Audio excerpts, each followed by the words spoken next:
Hello guys, welcome to Lucknow education hub. आइए आज हम आगे चलते हैं अपने टॉपिक के। तो जैसे कि पहले क्या हुआ कि नदी तंत्र के बारे में मैंने बता दिया, हिमालय नदी तंत्र के बारे में। कुछ क्या है कि परियोजनाएं ही नदियों के तंत्र पर बनाई गई हैं, नदी घाटी परियोजनाएं, जो कि मैंने जो आप लोगों को मैप बताया, मैप के माध्यम से तो मैं समझाती भी चली थी कि जो जो इम्पोर्टेंस डैम बने हुए हैं वो मैंने बताया भी है। लेकिन कुछ क्या है कि अलग से भी मैं बताना चाहूंगी, जिससे क्या है कि एग्जाम में क्वेश्चन आते ही आते हैं।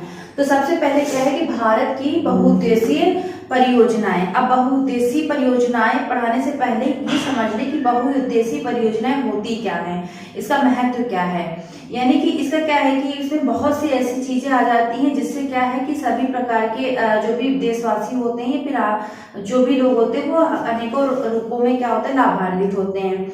तो इसी के कारण क्या होता है कि नदी घाटी परियोजनाएं बनाई जाती हैं, यहाँ से बिजली का उत्पादन भी किया जाता है। तो इससे पहले क्या है कि हम ये समझे कि नदी घाटी परियोजना का निर्माण कहाँ से हुआ, सबसे पहले ये कहाँ पे बनाया गया, किस नदी पे बनाया गया है। तो सबसे पहले ये बनाया गया है टेंसी नदी पे। नदी घाटी परियोजना सबसे पहले बनाई गई है टेंसी नदी पर। और ये कहाँ पर है, ये अमेरिका में है।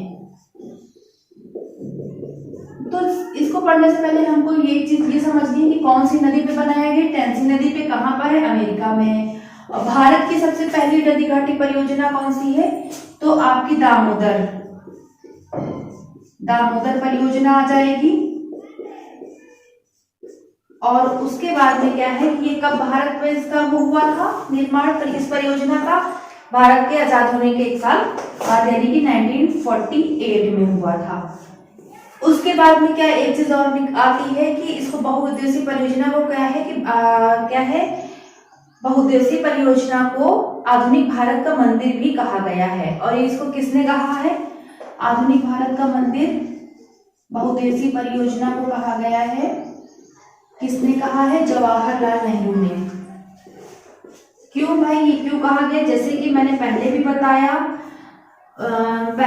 दिया मैंने कि बहुउद्देशीय योजना से मंदिर इस वजह से, क्योंकि इससे क्या है कि अनेकों रूपों में हम लाभान्वित हो रहे हैं और इससे बहुत से उद्देश्यों की पूर्ति की जा रही है, जिसके कारण इसको क्या कह दिया गया, आधुनिक भारत का मंदिर का नाम दिया। किसने दिया था, जवाहरलाल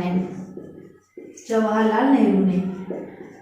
इतनी चीज समझ में आ चुकी होगी कि नदी घाटी परियोजना क्या है, इसका जो है कहाँ से इससे पहले योजना बनाई गई, कहाँ पे सबसे पहले निर्माण किया गया और भारत में किस प्रकार से आई, कौन सी नदी घाटी परियोजना सबसे पहले बनी थी। उसके बाद में क्या है कि इसको आधुनिक भारत का मंदिर किसने कहा, जवाहरलाल नेहरू ने। तो बहुउद्देशीय का अर्थ समझ में आ चुका होगा। अब आइए हम पढ़ते हैं कि भारत में जो बहने वाली नदियां हैं, इन पर जो भी ये परियोजनाएं बनाई गई हैं वो कौन कौन नाम से जानी जाती हैं और वहां पर क्या चीजें उसकी खास है, जिससे क्वेश्चंस निकल के आते हैं। सबसे पहले हम पढ़ते हैं दामोदर घाटी परियोजना। इसका जैसे मैंने पहले बता दिया कि ये 1948 में जो है इसका निर्माण किया गया था। और ये क्या है, ये पहली परियोजना है, बता भी चुके हैं, भारत की सबसे पहली परियोजना है, जो कि क्या है कि दामोदर नदी पर ये निर्मित की गई है। और इसमें इसकी जो है सहायक नदी और हुगली नदी, ये सब चीजें जो है, इन सारी सहायक नदियों से जो है इसका निर्माण हुआ है। फिर आपका आता है भाखड़ा नागर परियोजना। भाखड़ा नागर परियोजना कौन सी नदी पर स्थापित की गई है, सतलज नदी पर स्थापित की गई है। और यहीं पर क्या है कि कंफ्यूजन यहाँ से शुरू हो जाती है कि ये बताइए कि भाखड़ा नागर बांध क्या है और नाग बांध क्या है। यहाँ पर क्या है कि क्वेश्चन हम लोग कैसे आता है कि भाखड़ा नागर बांध दोनों एक में लिख दिया जाता है कि भाखड़ा नागर बांध कौन सी नदी पर स्थित है। तो है तो हमारा सतलज नदी पर ही, लेकिन स्थान अगर पूछा जाता है तो हम लोग क्या करते हैं कि पंजाब का ही टिक लगा देते हैं। लेकिन क्या है कि अगर अलग अलग हम पढ़े तो भाखड़ा नागर बांध कहाँ पर है, भाखड़ा नाग तो वो है हिमाचल प्रदेश में, और नागर बांध पूछा जाए तो ये पंजाब में है। उसके बाद में क्या है, ये जो डैम बना हुआ है इसके पीछे जो है जो जल एकत्रित हो जाता है उसको, उससे क्या होता है, झील का निर्माण होता है। उसे कौन सी झील कहते हैं, गोविंद सागर झील। ये जो है एक गोविंद सागर झील यहाँ पर है। उसके बाद में क्या है कि एक और आता है कि इसके अलावा कि गोविंद पंत सागर झील आती है, वो जो है यहाँ पर नहीं है, वो हमारी रिहन नदी पर है। तो हम लोग यहीं पे कंफ्यूज हो जाते हैं कि ये झील हमारी यहाँ पर ना होकर के कहाँ पर, रिहन नदी पर है, लेकिन ऐसा नहीं है, दोनों में डिफरेंस है। और क्या चीज है, ये क्या है कि ये हमारा जो है सबसे ऊंचा जो है सबसे विश्व में जो है सबसे ऊंचा दिया गया है, एशिया में है, दूसरे नंबर पर आता है सबसे ऊंचाई पर। और दूसरी बात इसमें क्या है कि ये जो है डैम जो बना हुआ है, ये गुरुत्वीय का क्या है कि सबसे नंबर 1 पर आता है। क्यों? क्योंकि यहाँ पर क्या है कि हर समय भूकंप आता रहता है। तो इस टाइम पर अगर भूकंप आ रहा है यहाँ पर, यानी कि उत्तराखंड में बना हुआ, तो भूकंप अगर आ रहा है तो वहां पर डैम बनाना बहुत कठिन काम होता है। जिससे क्या होता है कि कभी भी भूकंप आकर के क्या होगा कि इस डैम को तोड़ सकता है और कई राज्य इससे जो है ग्रसित हो सकते हैं और क्या होगा, विनाश हो जाएगा। तो इसमें जो गुरुत्वीय बांध बनाया गया है, वो कहा गया है कि जो गुरुत्वीय बांध बना है तो वो उससे क्या है कि हमारा जो बिजली का उत्पादन होता है वो यहीं से सबसे ज्यादा होता है। उसके बाद में आपका आता है कोसी नदी परियोजना। अब कोसी नदी परियोजना क्या है कि इसको सबसे पहले क्या कहते हैं कि बिहार का शोक कहा जाता है। कोसी नदी को बिहार के शोक के नाम से जानते हैं, जो कि क्या है कि कोसी नदी पर स्थापित किया गया है। और दूसरी चीज ये क्या है कि कोसी नदी क्या है कि सबसे ज्यादा जो है अपना जो है रास्ता बदलने वाली नदी है, जिसके कारण क्या है कि बहुत ज्यादा बाढ़ आती है और बिहार में जो है बहुत ज्यादा हानि होती है। और इसे एक नाम और दिया गया है, अंतरराष्ट्रीय परियोजना। अंतरराष्ट्रीय परियोजना का नाम इसको इसलिए दिया गया है क्योंकि इसमें जो है नेपाल भी आता है। इस नदी में नेपाल भी आता है, बिहार भी आता है। इस वजह से जो है इसका नाम जो है अंतरराष्ट्रीय परियोजना का नाम दे दिया गया है। अब आइए हम आगे चलते हैं कि इसको इसके बाद जो भी और बात आते हैं उनको आगे समझते हैं। आइए हम आगे चलते हैं, उन बात को जो बता चुके हैं उनसे आगे बढ़ते हैं। सबसे पहले हमारा आता है हीराकुंड परियोजना। ये क्या है कि उड़ीसा में उपस्थित है और कौन सी नदी पे बना हुआ है? महानदी पे बना हुआ है। इसकी ये खासियत है कि ये सबसे लंबा बांध बना हुआ है, करीब 5 किलोमीटर तक ये लंबा बांध बना हुआ है। तो ये चीज क्वेश्चन में आता है, इसे ध्यान रखिएगा।